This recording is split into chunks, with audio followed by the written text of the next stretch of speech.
All right, second attempt at filming this. This is showcasing some games I bought in the last month.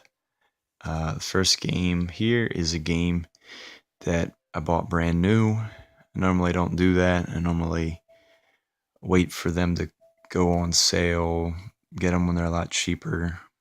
But this is a series that just I've been just so obsessed with over the last few years, and I felt that I needed to support From Software, and I've put in about 20 hours into this game, which is a considerable amount of hours for me, considering how I only really have like an hour every night to play games, because he takes up a lot of my time. But the game's pretty good. It's not as good as the first one. It's not as hard as the first one, or it's not as hard as Demon Souls either. But I'm not complaining about it. I think it's definitely a great game, but I was kind of hoping it to be on par with the original Dark Souls. But I think the reason why I'm dissatisfied is the bosses I feel are not as hard as what they should be. I've beaten a lot of them on the first try, and I don't know. It just could have been a little bit more difficult, I think. Another game I got this at a yard sale.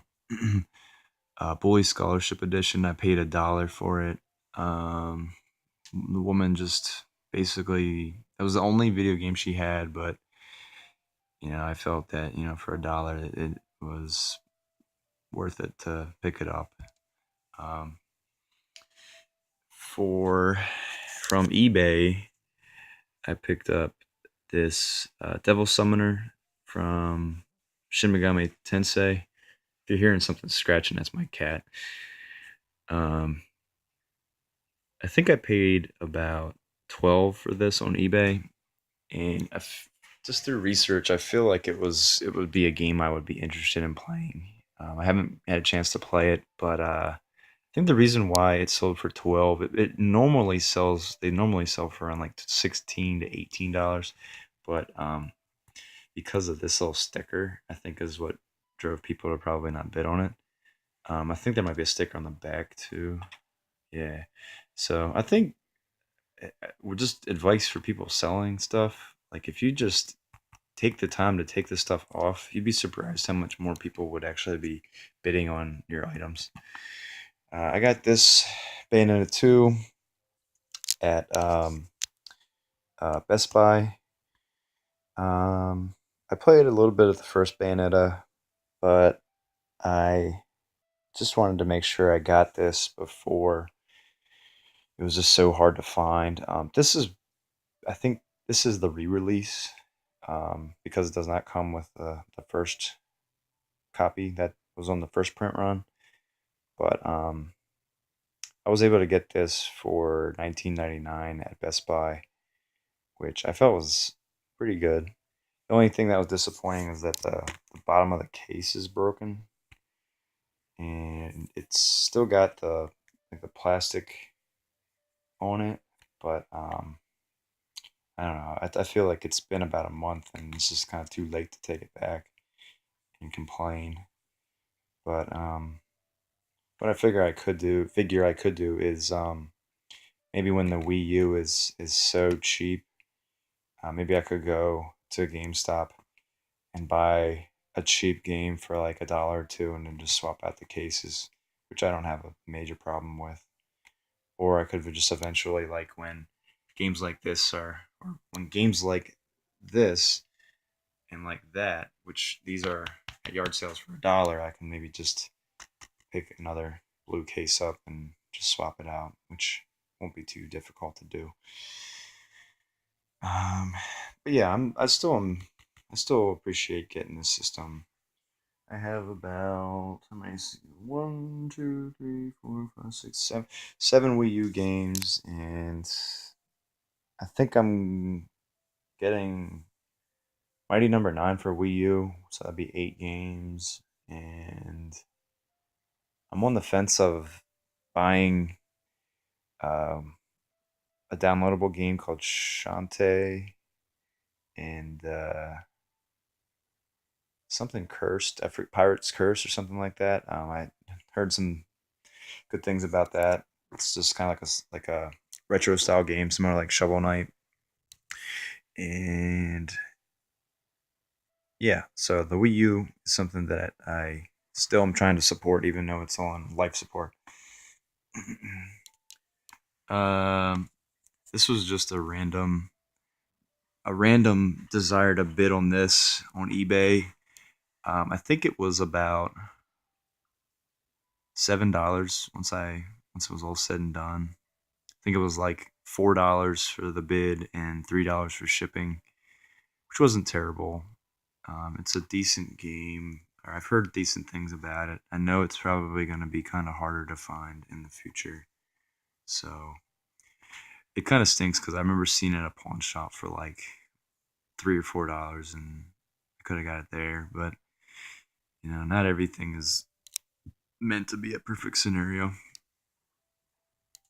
I got this at a bookstore, half price books type store that I typically go to a lot, and I had some credit.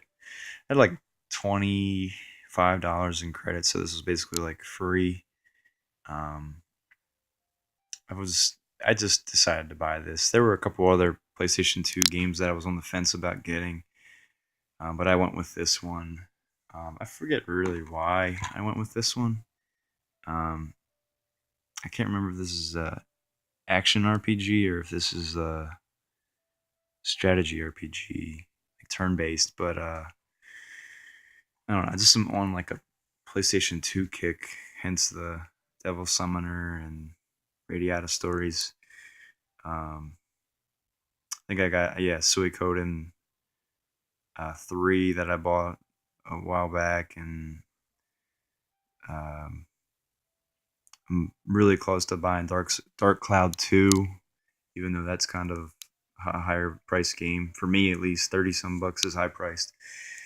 A couple other modern games I got. I have an Xbox One now, and I only have, I think, 4 games. These are makes up 4 games. Um, but I played through this when I got it. I don't know why this was the one of the 3 that I wanted to play, just because I wanted like a good experience that I can just play through. And sometimes it's fun to just play through linear games. But I did not play this all the way through and beat it. I don't know what. I think it's probably because Dark Souls came out. But I don't know. I enjoyed this. I enjoyed the New Order as well, and I wish that they could keep making more of these because it's fun and enjoyable to just play these linear shooters that it's not a whole lot to them, but they're still fun. Um, but yeah, so I think these 3 that I got was a buy two get one deal, buy two get one free deal, and it was all about $30 total. So they were like all 14.99. So essentially they were like $10 a piece. So that wasn't too bad to pay that. Um, Shadow Warrior for Xbox One. Have not played it. Still has the seal on it. Um, Again, another first person shooter that's just kind of it got decent reviews, and I look forward to playing it. It'll just be kind of guilty pleasure type game. Sunset Overdrive, which was a game that I was interested in playing. It's another open world game, which there's so many open world games that are out in the last few years, but I felt like I'll give it a shot, and for only being $10, it's worth it. Um, it's definitely one of the more notable games on the system that is exclusive. And then the last game, I've been trying to kind of conceal it, is a Super Nintendo game, which I just, I don't know, I just kept bidding on it, and then I ended up winning it. which I don't mind. I've been looking at trying to buy this for, I'd say, at least a year. It's a good addition to my RPGs for the Super Nintendo, and it is the very first Breath of Fire. And I think I ended up getting this for 26 with free shipping. And I feel like if you're gonna buy an RPG on the Super Nintendo, $26 is not that bad. Um, Especially the second Breath of Fire is a lot more expensive. Um, which I don't have that. I don't have the Breath of Fires on PlayStation One either. But I don't know. It just was a purchase that I just was like, yeah, I'll go ahead and buy it. Um, don't have any shame getting it. It's definitely going to be a good added collection, added to my Super Nintendo collection. Probably won't make the cut for the front games. Maybe it could replace Zombies Ate My Neighbors, even though I really like that game. Um, but yeah, Super Nintendo's a system that is just so tough to collect for because it's so expensive. But definitely will go nicely with what I have. Anyway, I'm kind of rambling here. Let me know what you think. Excited about continuing to play Dark Souls, and yeah, well, it's interesting to see what would be other good games that come out in 2016. Let me know what you're playing, and I will talk to you later.